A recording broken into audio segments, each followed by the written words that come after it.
kita semua disebut dewasa jika kita sungguh-sungguh mengalami pertumbuhan rohani.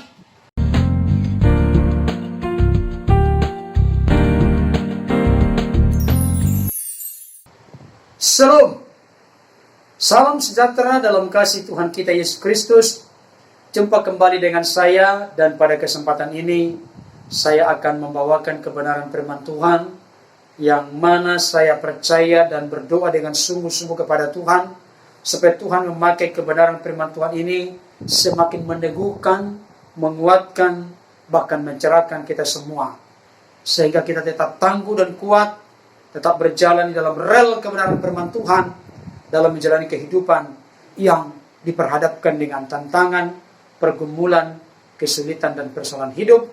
Kita percaya firman Tuhanlah yang menjadi jaminan kemenangan bagi kita. Firman Tuhan pada kesempatan ini saya beri judul, badannya saja besar, tapi kelakuannya masih seperti anak-anak. Firman Tuhan saya bacakan untuk kita dari Efesus pasal 4, ayat yang ke-13, demikian bunyinya. Sampai kita semua telah mencapai kesatuan iman dan pengetahuan yang benar tentang anak Allah, kedewasaan penuh, dan tingkat pertumbuhan yang sesuai dengan kepenuhan Kristus. Badannya saja besar, tetapi kelakuannya masih seperti anak-anak. Begitu komentar yang dilontarkan terhadap seseorang atas tingkah lakunya yang mirip seperti anak-anak.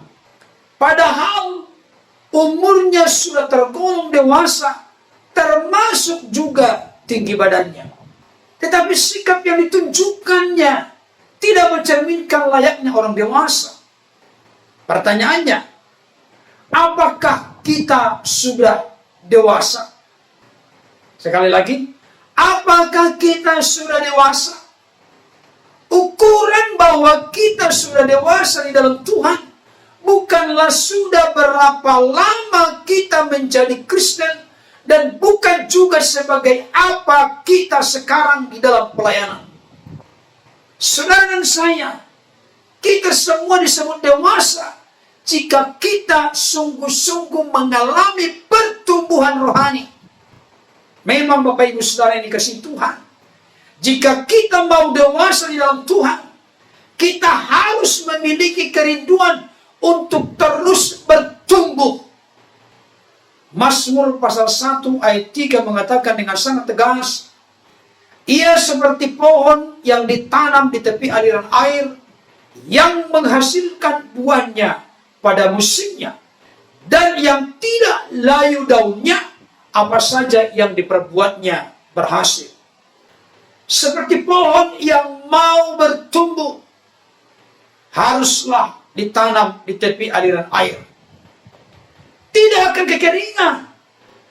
Karena apa? Karena dekat dengan sumber makanan bagi pohon tersebut. Saudara dan saya harus hidup dekat dengan sungai kehidupan, sumber kehidupan. Tidak saja kita bertumbuh menjadi dewasa, tetapi kita juga dijamin menuai hidup yang berhasil. Mazmur 1 ayat 3 yang sudah saya bacakan untuk kita diakhiri dengan kalimat yang sangat indah dan luar biasa. Apa saja yang diperbuatnya berhasil. Saudaraku yang dikasihi Tuhan, kata berhasil dalam bahasa Ibrani memakai kata salak. Sekali lagi, salak. T-S-A-L-A-C-H. Tersalak. Yang artinya menembus keluar, melewati segala rintangan. Bapak Ibu Saudara yang dikasihi oleh Tuhan, banyak orang mengira bahwa berhasil atau sukses itu harus selalu berarti materi, punya mobil, rumah mewah, atau jabatan tinggi. Tetapi konsep Alkitab tentang keberhasilan adalah hidup itu harus seperti biji pohon yang berusaha menembus keluar dari dalam tanah, sekalipun ada tantangan dan ada hambatan serta kesulitan. Pohon harus memecahkan lapisan tanah, bahkan batu sekalipun. Mau melewati segala rintangan dan kemudian tumbuh perkasa sebagai pohon baru, akhirnya bisa berbuah. Bapak Ibu Saudara yang dikasihi oleh Tuhan, hidup kita ini harus seperti pohon yang tidak hanya hidup, tetapi tumbuh, mengeluarkan dahan, ranting, daun yang hijau, bunga yang berwarna-warni, dan akhirnya berbuah. Pertanyaannya, bagaimanakah kehidupan kita saat ini, kini dan di sini? Hanya berjalan biasa-biasa saja, datar tanpa gairah? Hanya sebuah rutinitas atau kebiasaan yang diulang-ulang setiap harinya? Kita tidak berani menembus keluar, menghadapi segala macam rintangan, tantangan, dan kesulitan? Apakah kita pribadi yang gampang kecewa, putus asa, dan menyerah? Beranikah kita melewati segala rintangan yang menghadang di depan kita? Bapak Ibu Saudara yang dikasihi Tuhan, jika kita mau menjadi dewasa di dalam Tuhan, kita harus rindu untuk bertumbuh. Tetapi jika kita hanya menjalani hidup yang rutin, diulang-ulang setiap harinya, maka sesungguhnya kita masih anak-anak. Oleh karena itu Bapak Ibu Saudara, marilah kita menanggalkan sifat kekanak-kanakan itu dan bertumbuh ke dalam kedewasaan di dalam Kristus. Target kita adalah menjadi serupa seperti Kristus. Itu sebabnya Paulus pernah berkata, meskipun manusia lahiriah kami semakin merosot, tetapi manusia batinnya kami diperbaharui dari sehari ke sehari. Sampai kapan?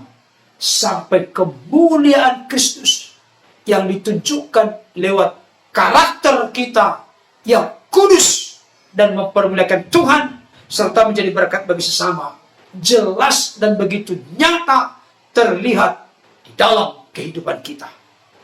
Bapak Ibu Saudara dikasihi Tuhan, mari jangan sampai umur kita sudah lebih dari 40 tahun, tetapi sifat kita masih seperti kanak-kanak.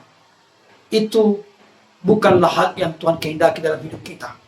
Tapi biarlah dengan bertambahnya usia lahiriah kita, maka usia rohania kita juga, kedewasaan rohani kita juga akan terus semakin bertumbuh.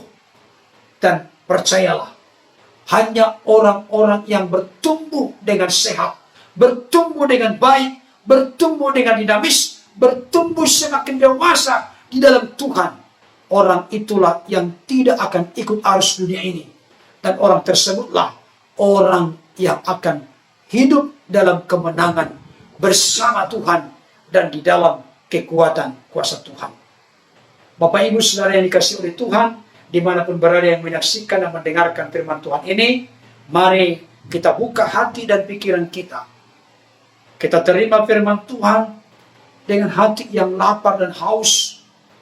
Kita coba renungkan, percayai, hayati, taati, lakukan dalam hidup kita. Percayalah, kita akan dibawa ke dalam pertumbuhan dan kedewasaan yang penuh. Tidak lagi kita bisa diombang-ambingkan oleh pengajaran-pengajaran sesat yang sedang merebak di mana-mana saat ini. Bahkan kita juga tidak bisa dikalahkan oleh situasi, kondisi, keadaan, pergumulan, kesulitan, khususnya pandemi virus corona atau COVID-19 yang sedang merebak saat ini, tidak akan membuat kita menjadi rapuh, lemah, putus asa, kecewa. Tapi kita akan tampil keluar sebagai umat yang lebih daripada pemenang. Mari kita terima firman dengan segala kerelaan hati. Kita mohon Roh Kudus beri kekuatan kepada kita, sehingga mampu melakukan dan mengerjakannya dalam hidup kita. Tuhan Yesus memberkati.